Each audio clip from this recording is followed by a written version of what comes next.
Et on va juste lire deux textes que je vais introduire et que l'on va, Dieu voulant, dimanche prochain, un peu plus étudier de façon thématique en lien avec cette question 8 du catéchisme. Souvenez-vous, le catéchisme de Bunyan qui nous pose la question suivante.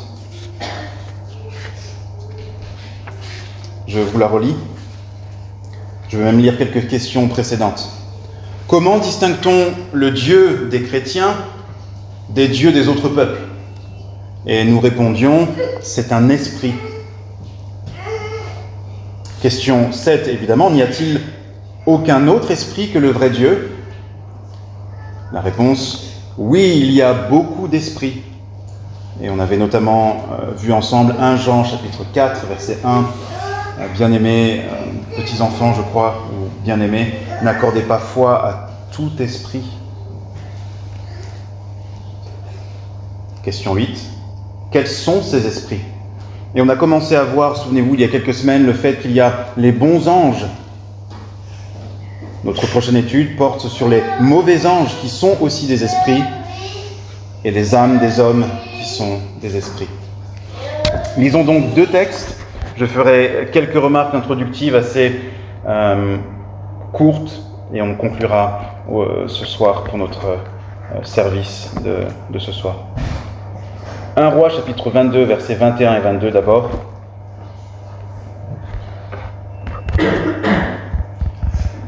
C'est un récit que les enfants aiment bien parce que c'est un récit qui parle du roi Akab. Alors, c'est pas le récit le plus connu en lien avec le roi Akab. Quel est le récit le plus connu qui concerne le roi Akab ? Il y en a plusieurs. Quand effectivement il y a eu ce défi lancé au prophète de Baal par Élie sur le mont, le concours du vrai Dieu, comme est intitulé un livre pour enfants qui traite de cette histoire. Quelle autre histoire encore est assez connue avec Akab ? Les grands peuvent aussi participer. Oui, la vigne de Naboth, oui, tout à fait. Cet homme qui avait reçu une vigne en héritage de sa famille et qui y tenait, parce qu'elle représentait là sa lignée, son ancrage dans l'héritage reçu, un héritage béni de Dieu. Et Akab, ce roi mauvais, convoite cette vigne qui ne lui appartient pas, lui le roi qui a pourtant déjà pas mal de vignes, et il vient comploter à l'aide de sa femme Jézabel pour faire mourir ce pauvre Naboth et ainsi récupérer sa vigne. Là, on va parler d'une autre histoire d'Akab. Je l'ai mentionné la semaine dernière. C'est cette histoire, vous vous souvenez, où un de ses co-rois, plutôt le roi de Juda, et lui vont réfléchir à aller en guerre ensemble pour récupérer certains territoires. Et Josaphat, ce bon roi, a la mauvaise idée de s'allier à Akab, le mauvais roi. Et nous lisons simplement deux versets de cette partie, versets 21 et verset 22. Comme je l'ai dit, ce sera plutôt des remarques introductives, et la semaine prochaine, on pourra continuer sur ce sujet. 1 Roi 22, versets 21 et 22.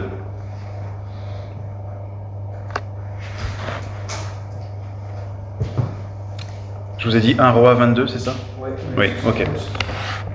Je voulais être sûr que je vous avais donné la bonne référence. Et un esprit vint se présenter devant l'Éternel et dit : « Moi, je le séduirai. » L'Éternel lui dit : « Comment ? » ?»« Je sortirai, répondit-il, et je serai un esprit de mensonge dans la bouche de tous ses prophètes. L'Éternel dit : « Tu le séduiras, et tu en viendras à bout. Sors et fais ainsi. » Alors, les commentateurs ne sont pas tous unanimes, mais plus probablement, et je penche plutôt de ce côté-là, qu'il s'agit ici non pas d'un ange élu, d'un ange fidèle à Dieu, mais plutôt d'un esprit déchu qui, comme Satan dans Job, vous vous souvenez, va se présenter alors que Dieu est, on peut dire, entouré de sa cour angélique, et il va lancer, entre guillemets, un défi, une proposition à Dieu. Et de la même façon, je crois ici que c'est un esprit mauvais, et on va voir ensemble ce que ce texte nous révèle sur les esprits mauvais, les esprits déchus. Mais vous avez déjà certainement une idée, ce ne sont pas des esprits de vérité. Deuxième texte qui nous aidera dans cette étude thématique sur les mauvais anges, c'est un texte aussi suggéré par John Bunyan dans son catéchisme, se trouve dans Apocalypse au chapitre 16. Apocalypse au chapitre 16.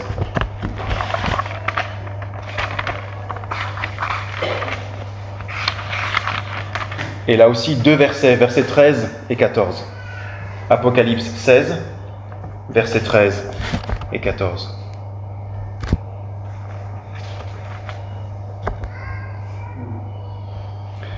Je vis sortir de la gueule du dragon, c'est Jean l'apôtre qui parle.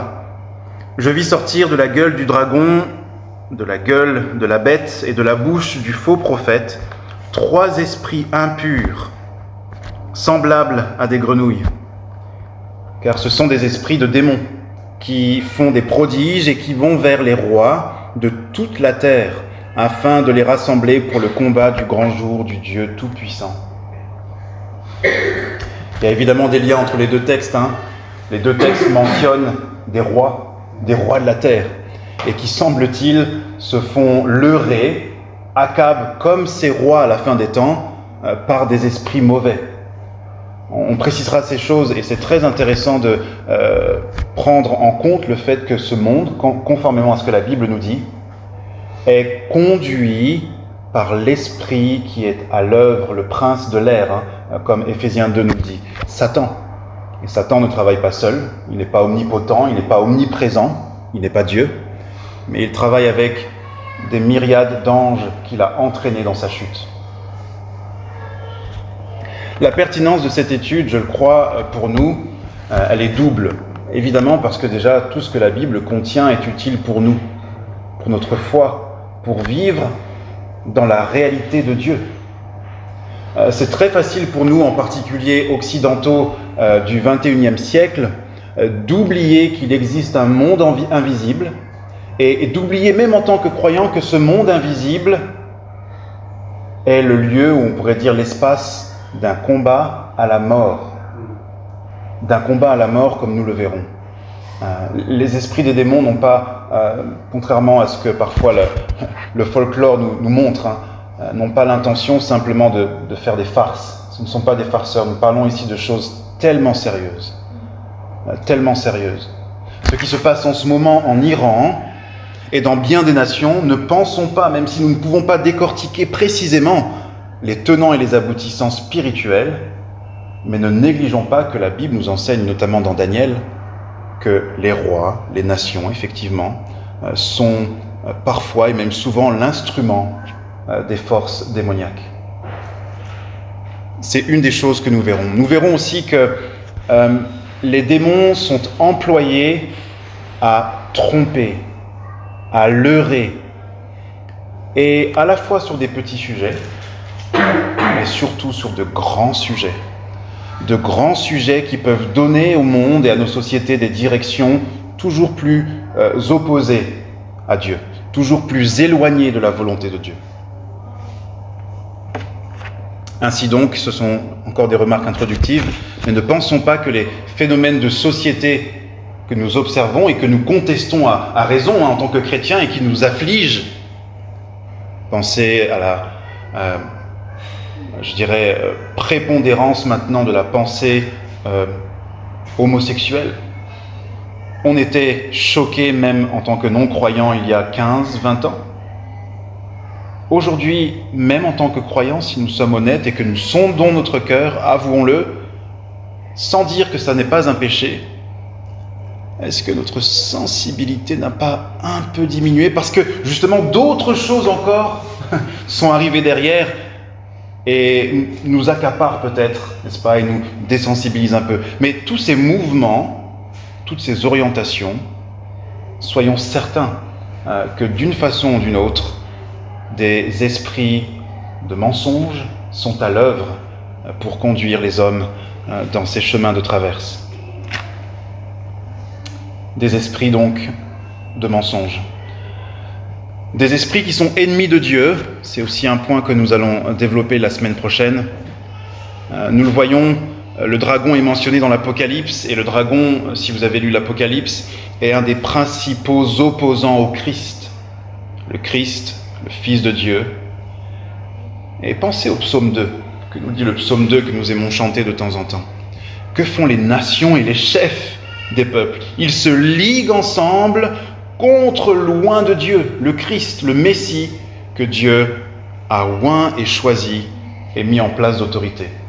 Intéressant alors de voir que la Bible nous parle en même temps de l'influence des esprits démoniaques auprès des rois, des grands de ce monde, des chefs de ce monde, et que, comme par hasard, les grands de ce monde sont souvent réfractaires au règne de Christ, n'est-ce pas? Qu'ils voient comme un concurrent. Hérode n'a pas été le premier à contester ce règne de Christ.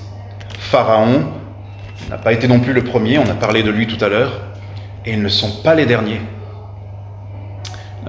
Laissez-moi vous raconter une anecdote, je ne sais pas si vous êtes au courant.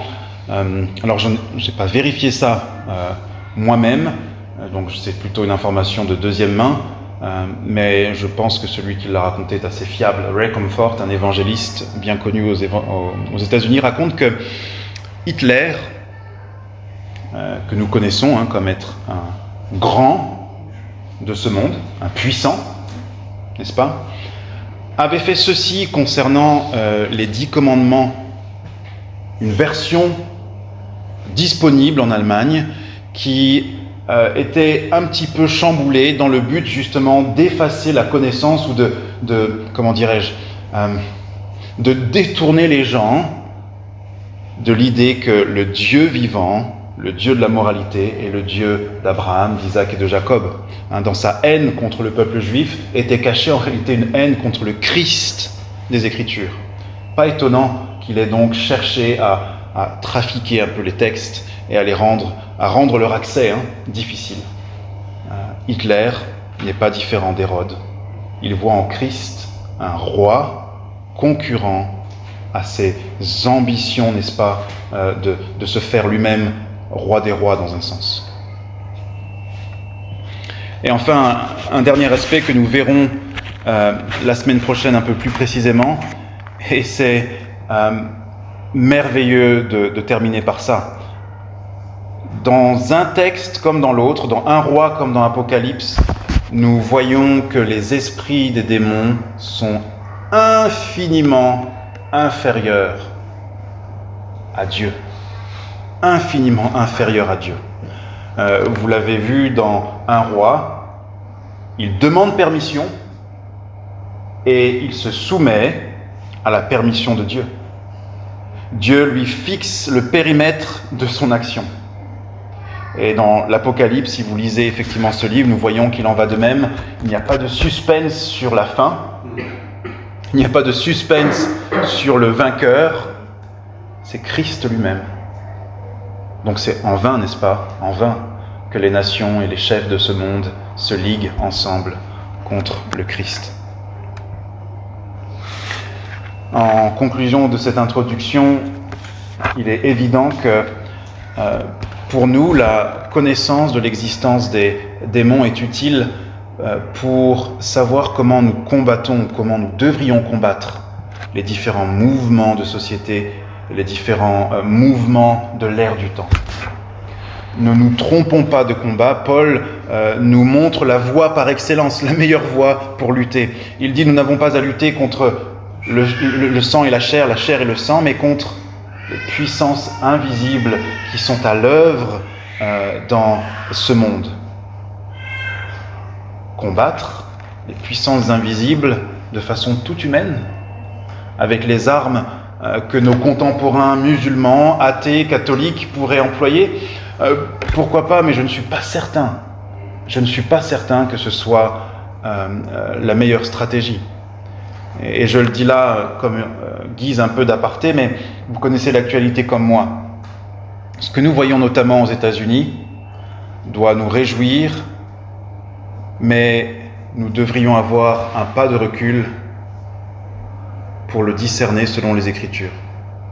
Je me réjouis qu'aux États-Unis, il y ait plein de mouvements qui reviennent à la Bible, plein de personnes qui travaillent pour que des lois en faveur de la Bible et de la morale chrétienne passent. Mais, frères et sœurs, les puritains que nous aimons lire ont été persécutés par une société chrétienne.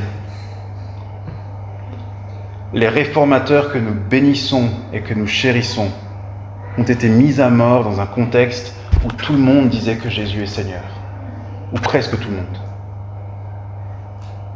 Les apôtres eux-mêmes n'ont-ils pas été mis à mort par des pharisiens qui, comme Paul, pharisien de pharisiens, disaient qu'il n'y a de Dieu seul que le Dieu d'Abraham, d'Isaac et de Jacob. Et c'est pour cela que je crois nous devons prendre les armes préconisées par Dieu.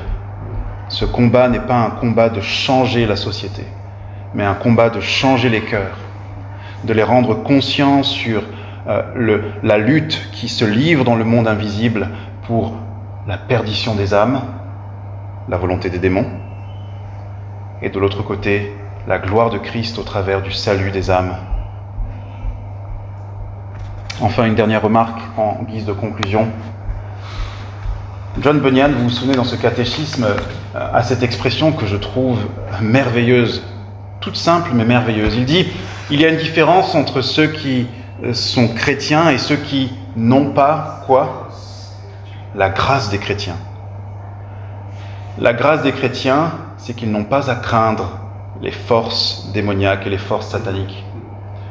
Parce que Christ les a vaincus à la croix, nous dit Colossiens, et Christ continue de les vaincre et de manifester sa victoire sur toutes ces forces. Mais voilà l'évangile, l'angle, n'est-ce pas, par lequel il sera prêché plus clairement la semaine prochaine. Qu'en est-il de ceux qui n'ont pas la grâce des chrétiens ? Qu'en est-il de vos collègues de travail, de nos membres de famille qui ne sont pas convertis ? Qu'en est-il de, justement, tous ceux qui nous entourent et qui n'ont pas la grâce des chrétiens ? La Bible est claire, jusqu'à ce qu'ils se repentent et se convertissent, ils sont dans l'un ou l'autre des wagons du train de ce monde. Et à la tête de ce train, Satan. Et dans chaque wagon, une myriade de contrôleurs qui sont tout autant de démons en train d'entretenir, de divertir, de soumettre, d'oppresser ceux qui sont dans le train de ce monde.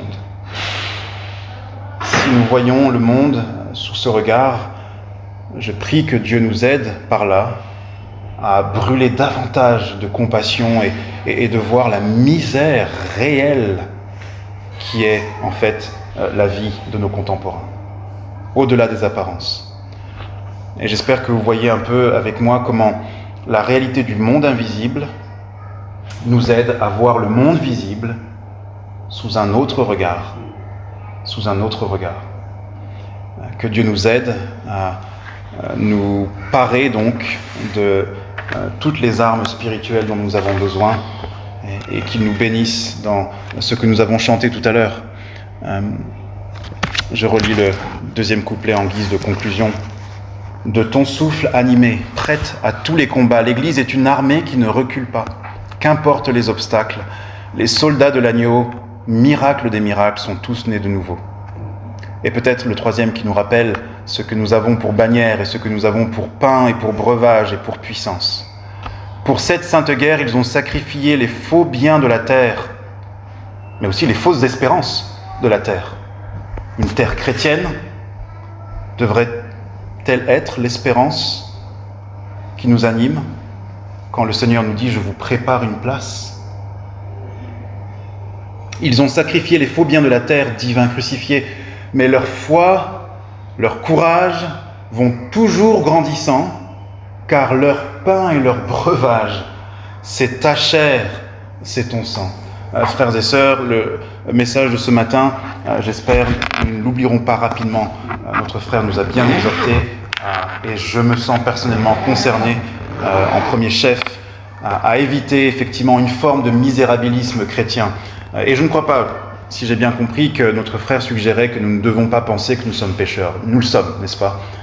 Mais une catégorie de pécheurs particulière, rachetés par le sang précieux de Jésus, appelés enfants de Dieu maintenant, commissionnés par le Christ depuis sa résurrection, responsables d'une mission aux conséquences éternelles, fortifiés et équipés et accompagnés par l'Esprit souverain qui, dès la création, était déjà en train de mettre l'ordre là où est le chaos. Et il le fait dans les cœurs et dans les âmes, par la prédication de l'Évangile, d'abord à nous-mêmes et à ceux qui nous entourent. Que Dieu nous bénisse donc, dans cette œuvre importante.